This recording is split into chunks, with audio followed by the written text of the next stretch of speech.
right, good afternoon, everybody. Welcome out there to St. Joseph's parishioners, Children's Faith Formation families, school families, other faithful Catholics out there in the Archdiocese of Chicago. Welcome to the Vocations Ministries panel interview on what's it like to live the consecrated life. We are so blessed to have a guest with us from the Regnum Christi community who lives right here in Libertyville, Ms. Mary Schwarz. She lives with her community of women who have all followed a similar path, even though they come from different backgrounds and lifestyles and families, but to work together in community to follow Jesus. Along with us, we have a wonderful group of interviewers. I have with us Elizabeth Whitman and her brothers Nathan, who's in kindergarten, and Keegan, who's in 7th grade or so, who all agreed and rounded up some questions to ask Mary and to help us get a better idea of what does it mean to live the consecrated life. This is all part of our celebration here at the Vocations Ministries for World Day of Consecrated Life. That's coming up and being celebrated the weekend of February 6th and 7th this year. And so during the masses there, we'll pray for those people, both religious brothers and sisters, consecrated life followers, and those who are following Christ who may not be ordained in some way, such as to the priesthood or to the diaconate or so. So I want to get the ball rolling so that our interviewers have plenty of time to talk with Mary. And I believe, Elizabeth, you said you had the first question you wanted to share with Mary. Is that right? All right, so take it away, Elizabeth. How did you decide God was calling you to the consecrated life? That is a very, very good question. Well, if we had 2 hours, I could tell you the long story, but I will give you a brief summary. So the first thing is, it wasn't a decision that I made like in one day, because it took a lot of time to think about it. And the main reason it was a big decision, because I never thought that I didn't want to get married. I wanted to get married and have kids when I was younger, like a normal girl. That's all I wanted to do, have a family. And I wanted to have 5 kids. And I don't know what I was going to do, but I thought of different jobs, maybe a veterinarian. I liked animals. Maybe I was going to be a teacher. But what happened is, when I was about 18 years old, that's older than you guys, but I was still kind of young, I started to question my faith and started to think, I'm a Catholic, but, I just didn't know a lot about my faith. And I also wasn't sure, if God was even there. So I went through a kind of journey where I started to read the Bible and just question different things. And when I went to college, I met some really good friends, and they helped me to really love Jesus a lot. And that was where I started to feel so happy with my relationship with Jesus. But I just thought everybody's happy when they know Jesus. But for me, it became something where I felt happier when I was praying and happier when I was helping people. And so there's a big word called discernment that happens, but that's when you're listening to God. And it took me about 4 years to make a discernment where I really thought about what God was asking me. And then I met some people in Regnum Christi, and that felt very peaceful, and I felt very joyful. So that's kind of a short answer of why I decided to follow this path, because God called me. Can you describe a day in your life? I think it might be different than a day in my homeschool life. That definitely would be, yes. So, well, I've been consecrated 20 years, which is a long time. So each day is different. And I've lived in 4 different communities. And it's kind of like how you have your family with your brothers and sisters and your mom and dad, but we live in a community it's not a family because we're not related in that way, but it's kind of like a family because those are the people that I have meals with. And so it's really been different. But here in Chicago, or Libertyville, my day in a life would be I wake up and I have a cup of coffee. Probably your mom or dad does that too.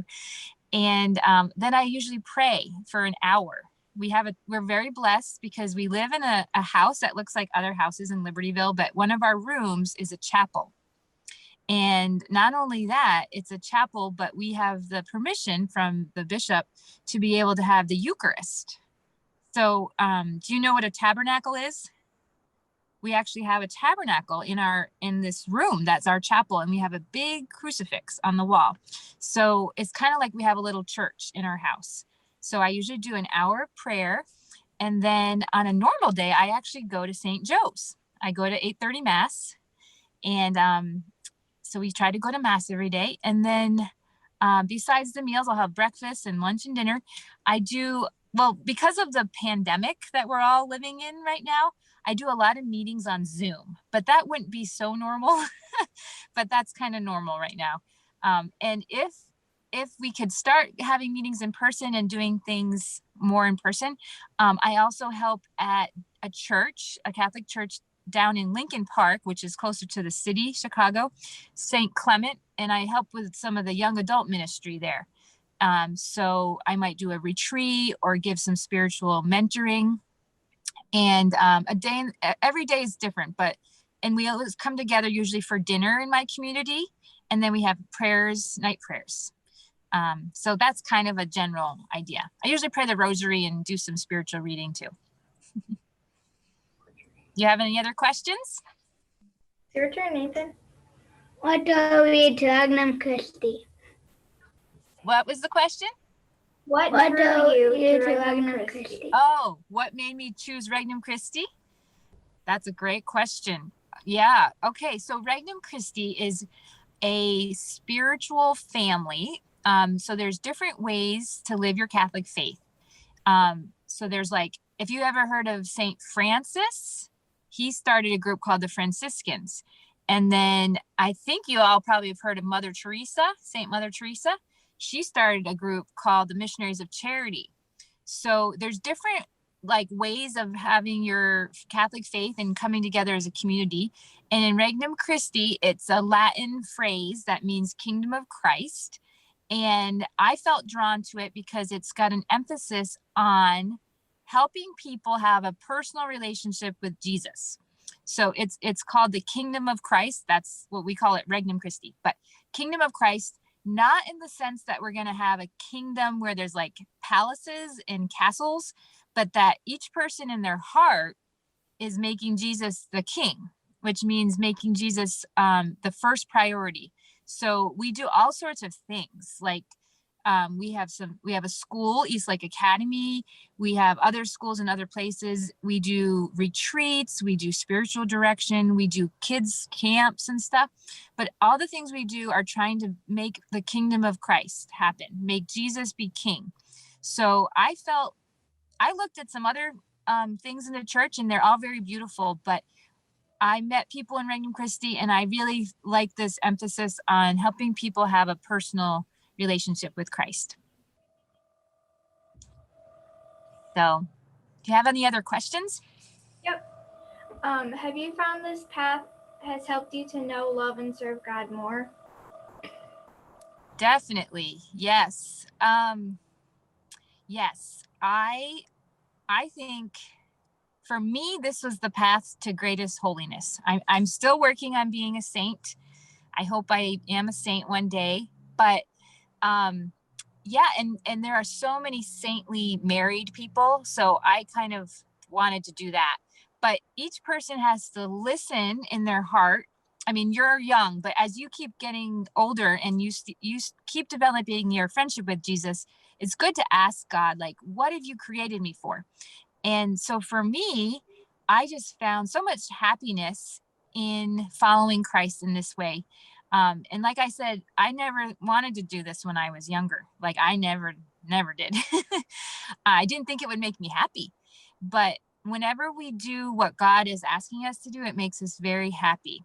And so I do feel, because I get to pray every day, and I get to serve people and tell them about Jesus, I'm very blessed because that helps me grow in my own relationship with Jesus, even though it's not it's not always easy. There's been, challenges, but it's a definite wonderful way to love the Lord more. In the gospel, Jesus said that whenever you did to the least of these, you did it to me. Have you ever felt in helping another, you were helping the Lord? That's a really beautiful question. Yes. And I try to think about that a lot because there's a teaching of our faith. It actually says it in the book of Genesis that when God created the human person, when he created each of us, he made us in his image. Have you ever heard that before? That we're made in God's image. So what that means is that every single person, the human persons all around us, whether it's somebody at the store or one of your friends or anybody, they're all human persons. That means they're made in God's image, and we need to treat them with a lot of respect and a lot of love. But I definitely have experienced that. Sometimes it's hard because it's not like if somebody is treating us badly or they're not, I don't know. Sometimes it's hard for us because our eyes don't see Jesus in the person, but that's where we have to kind of practice that acts of faith that Jesus is in each one of us. So I have experienced that, and I think it's something I want to keep learning how to do more, is to remember the same way that Jesus is in the Eucharist at Mass. You've probably learned about that. Jesus is in the Eucharist, and it's a little different, but he's also in other people. Because God's made them in his image. So I try to remember that when I'm dealing with any person, whoever they are. All right, we have one more question. Nathan, go ahead. Is there anything else you want to tell me about you before I go? Is there anything that I want to tell you about me before we go? Well, let's see. Well, I just used to live in Dallas before I lived in Cincinnati before I came to Chicago, but I lived in Dallas, Texas for a long time. And there I studied a degree. I studied some college courses there. And I studied all about the theme of hospitality. Do you know what hospitality is? No. Well, anyway, it was a whole research project about how we need to make people feel welcome. And you all have been so nice in asking your questions. You seem to show a lot of hospitality. So that's a theme that I really like. So that's something that you can know about me. And I look forward to meeting you sometime. I don't think I've ever seen you at church, but maybe we'll see each other. You may. The Whitman family likes to go to the drive-in mass sometimes. So if you park your car next to them, you might get to visit with them in the parking lot yourself. Yes, I've been Mary, to I have that. a quick question just to add Yes. to what Nathan was saying. What are the things that you like to do for fun? God made us for work and recreation. So are there things that you like to do in your spare time for fun hobbies, or things that you like to do with the community that you guys get to do together sometimes? Yes. Well, in the summertime, I like to go bike riding. We have bikes, and actually living in Libertyville, there's so many beautiful trails. It's like a biker's paradise. Because I lived in a place before that you had to put your bike on the back of a car and go somewhere. But in where we live in Libertyville is really nice trails. And then I also like photography. I like taking pictures of the beautiful nature and things. And I took piano lessons when I was younger from 2nd grade to 9th grade. And we have a piano that somebody donated to us. So I'm hoping to try to start playing the piano again.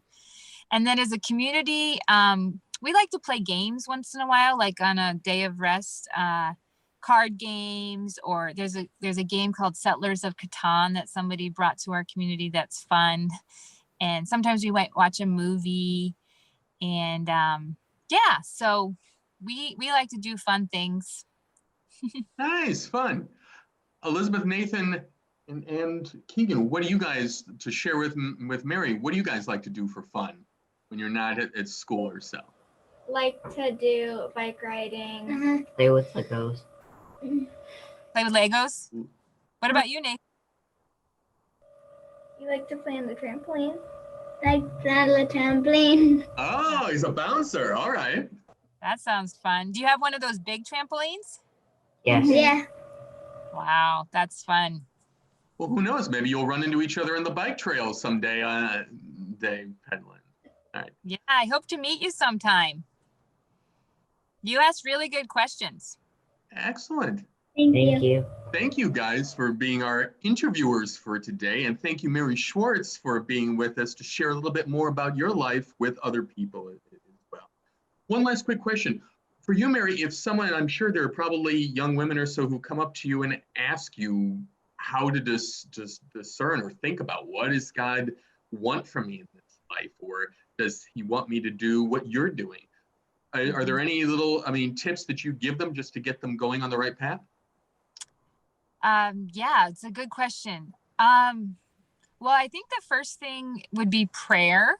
I don't think we hear God speaking to us if we don't, it's a relationship. So, yeah, I really recommend prayer. For me, I did a lot of Eucharistic adoration when I was doing my discernment, and I was confused. I didn't know what I was supposed to do, but I would go and I would pray and I would just let God, kind of even not even using words, just asking God to help me. And then another thing I would recommend is that a person has a good spiritual director. When you're older and you kind of need to make bigger decisions, a spiritual director is just a person that's kind of like a coach that can help you kind of bounce some ideas off and to see what is more what God might be asking. And then the last thing I would say is to follow your heart, because God puts things in our hearts that are definitely, like, God wants to make us happy. So for me, I'll just tell you a little story. When I was growing up, my grandparents, they were European and they had gone back to Europe and they lived in Salzburg, Austria. If maybe you've seen a movie called The Sound of Music, but it's a beautiful city. And my grandparents lived there. And as a little girl, I had gone a couple times. And as a girl, I said, when I grow up, I want to have my honeymoon in Salzburg, Austria. And we're going to go in one of the little carriages with the horses, and just so nice.